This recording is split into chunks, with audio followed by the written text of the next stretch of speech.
What's up, guys, and welcome back to Wake Up Entertainment.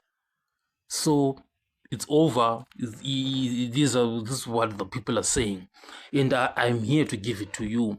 Mayeni and Musa Mseleko's marriage has ended. This is like a shocking twist, and it has sent shockwaves. Throughout the Utando Nestembo fan base. I am here to tell you that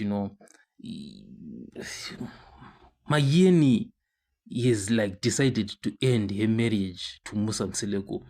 This is very, very clear, even if you watch Utando Nestembo. I remember Mayeni telling Musa Mseleko to go and sleep with, what is that boy's name? Mnini. Imagine that, being told to go and sleep with Mnini. It's crazy. It's crazy. So after years of navigating the complexities of the polygamous relationship, they seem to have reached a breaking point, and the sources close to the couple reveal that personal differences and unresolved tensions between them led to this difficult decision. I don't know how much difficult it was to Mayeni, but I can tell you to Musa Mseleko, it's a very, very difficult decision. So obviously this came as disbelief to so many people, but definitely not to me.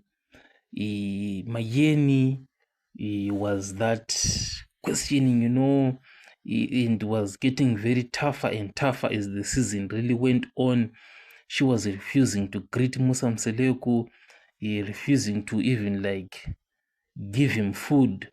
You can see that they were still married in name only, but in terms of reality, there was nothing going on in between them. It was just the name that Mayeni is the second wife.